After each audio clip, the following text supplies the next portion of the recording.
आज हम बनाते हैं नवरात्रि के लिए एक बहुत ही टेस्टी सा नाश्ता। तो इसे हम तैयार करेंगे श्यामक के साथ, यानी समा के चावल भी इसे कुछ लोग कहते हैं।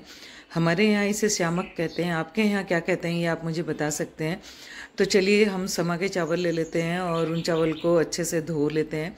तो आप इसे 2 से 3 बार अच्छे से वॉश कर लें, क्योंकि कई बार इसमें थोड़ी गंदगी होती है। तो आप अच्छे से इसे वॉश कर लें और उसके बाद इसे तकरीबन 2 घंटे के लिए भिगा कर छोड़ दें।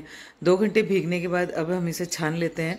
तो उसके लिए एकदम बारीक वाली आपको छलनी लेनी है और उस छलनी में इसे छान लेना है, क्योंकि ये जो समा के चावल होते हैं या श्यामक होते हैं बहुत ही बारीक होते हैं। तो अगर आप हाथ से इसका पानी निकालना चाहेंगे ना, तो ये सारे ड्रेन आउट हो जाएंगे। तो इस तरीके से छलनी से हम इसमें जितना भी पानी है उसे निकाल देंगे और उसके बाद जितने भी श्यामक है उसे डाल लेते हैं एक जार में। थोड़ा सा डालेंगे इसमें अदरक का टुकड़ा, कुछ काली मिर्च। अब इसे अच्छा सा पीस कर हम तैयार कर लेंगे। तो बिल्कुल हमें बारीक इसका पेस्ट बनाकर तैयार कर लेना है। तो देखिए बिल्कुल बारीक अपना पेस्ट बनकर तैयार हो चुका है। तो अब चलते हैं कढ़ाई के पास। तो कढ़ाई में डाल देते हैं ये जो हमने अभी पेस्ट तैयार किया है उसे, और जो जार में थोड़ा सा पेस्ट रह गया है उसमें थोड़ा सा पानी डालकर हम इसे ले लेते हैं। अब ऐड करेंगे इसमें घी और नमक। आप चाहें तो पहले ही जिस वक्त आप इसे कढ़ाई में डालें उसी वक्त इसमें 1 चम्मच घी और पसंद के अनुसार नमक डाल सकते हैं और उसके बाद इसे कुक कर सकते हैं। नॉन स्टिक में ही आप इसे बनाएं, क्योंकि जो समा के चावल हैं बहुत जल्दी कुक हो जाते हैं। और जिस वक्त आप इस समा के चावल को पीस रहे हैं उस वक्त भी आपको इसमें पानी ऐड नहीं करना है। ये इतने गीले होते हैं कि इजीली पिसकर तैयार हो जाते हैं। अगर फिर भी आपको कोई प्रॉब्लम आती है तो आप 2 चम्मच पानी का इस्तेमाल कर सकते हैं। उससे ज़्यादा पानी हमें नहीं डालना है इसे पीसने के लिए। और देखिए जब ये कढ़ाई छोड़ने लग जाए उसके बाद हमने इसे निकाल दिया एक प्लेट में। बहुत जल्दी से कुक होकर तैयार हो जाते हैं। तो आप इसका विशेष ख्याल रखें कि कुक करते वक्त आपको इसको लगातार चलाते रहना है। तकरीबन 2 से 3 मिनट में कुक होकर तैयार हो जाते हैं। उसके बाद हम ले लेते हैं आलू।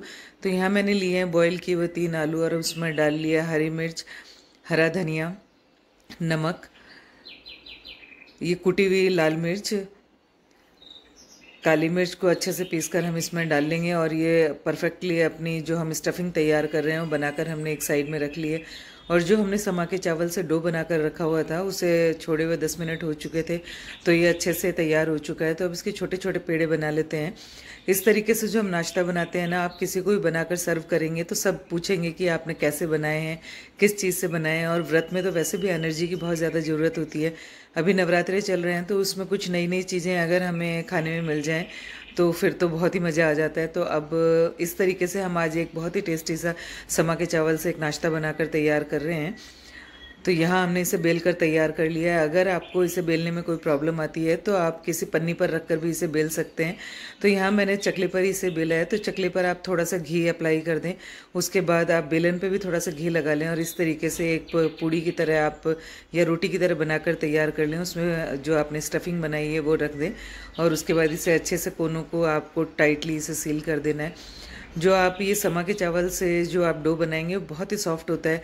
तो आप थोड़ा सा इसे ध्यान से इस स्टफिंग को डालने के बाद इसे पैक करें। अब एक हमने नाश्ता बनाकर तैयार कर लिया है। तो यहाँ तो मुझे कोई दिक्कत नहीं है। अगर आपको दिक्कत आती है तो आप नीचे एक पॉलीथीन लगा लें। उसके बाद आप इस तरीके से एक पेड़ा रखकर और इस तरीके से पूड़ी बना सकते हैं। तो एक तो मैंने आपको बनाकर दिखा दिया है, दूसरा भी देखिए इसी तरीके से आप बना लें। जिस वक्त आप बेल रहे हो तो आपको बेलन पर बहुत ज़्यादा प्रेशर नहीं लगाना है और बेलन और चकले दोनों पर थोड़ा सा घी अप्लाई कर लें। इस तरीके से हमने दूसरा भी जो हम नाश्ता बना रहे हैं वो तैयार कर लिया। बिल्कुल सॉफ्ट हाथों से हम इसे बेल चकले से हटा लेंगे और एक छलनी पर हमने कर दिया है, ग्रीस लगा लिया है, यानी इस पर घी अप्लाई कर दिया। और उसके बाद अब हम इसे स्टीम करेंगे।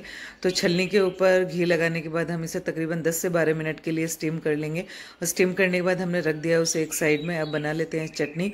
तो उसके लिए लिए मूंगफली और अब यहाँ डाल लिया है नारियल का बुरादा। अपनी पसंद के अनुसार डालेंगे इसमें हरी मिर्च, जितना भी तीखा आप खाना चाहें। थोड़ी सी डालते हैं इसमें अदरक, थोड़ी सी तकरीबन 1 चम्मच इसमें डालेंगे चीनी।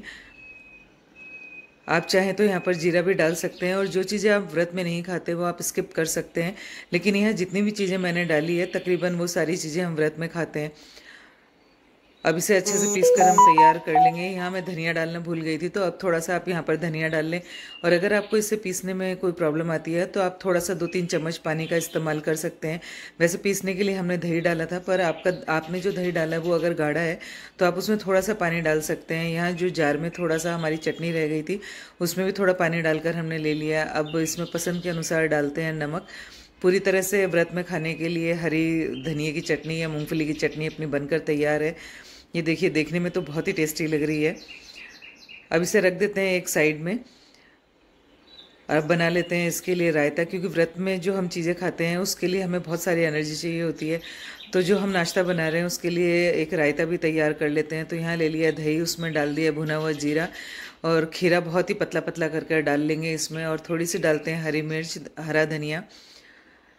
इस तरीके से जो आप रायता बनाएंगे ना वो बहुत ही टेस्टी बनता है। और अब इसमें ऐड कर लेते हैं काली मिर्च। तो इसे काली मिर्च को अच्छे से कूट कर आप यहाँ पर डाल सकते हैं। अब यहाँ ले लिया है हमने घी, क्योंकि हम व्रत में खा रहे हैं तो मैं यहाँ घी का इस्तेमाल कर रही हूँ। घी जब अच्छे से गर्म हो जाए तो उसमें डाल देते हैं तिल और करी लीव्स, और ये तड़का लगा देते हैं। हमने जो दही तैयार किया हुआ या जो रायता हम तैयार कर रहे हैं उसमें इसे ऐड कर देते हैं। और उसके बाद हम डाल लेंगे सेंधा नमक। व्रत में आप सेंधे नमक का ही इस्तेमाल करें, साधारण नमक नहीं खाया जाता है व्रत में, तो आप सेंधा नमक का यहाँ इस्तेमाल करें। तो अब जो हमने नाश्ता तैयार किया है उसके लिए हम फिर ले लेते हैं घी, या जो भी आप तेल खाते हैं उस तेल को आप ले लें या घी ले लें। उसके बाद इसमें डाल लेते हैं तिल और करी लीव्स। जब ये अच्छे से चटकने लग जाए उसके बाद जो हमने नाश्ता तैयार किया हुआ है, समा के चावल से जो तैयार किया नाश्ता, उसे हम इसमें प्लेस कर देते हैं। ये इतना टेस्टी नाश्ता बनकर तैयार होता है, और मैं तो कहूँगी एक बार ज़रूर आप इसे ट्राई करें बनाकर, और ये आपका फेवरेट हो जाने वाला है। और अगर आप इस वक्त जब आपने इस नाश्ते को तैयार किया है तो थोड़ा सा नींबू भी यहाँ पर डाल सकते हैं, काली मिर्च भी डाल सकते हैं। ये टोटली आपकी पसंद पर निर्भर करता है। तो मैंने नींबू नहीं डाला है, आप नींबू काली मिर्च इसमें डाल सकते हैं।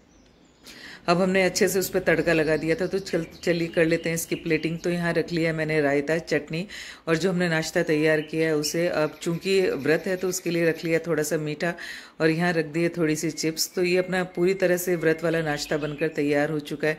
तो आप इस तरीके से इस व्रत वाले नाश्ते को बनाएं एंड एंजॉय।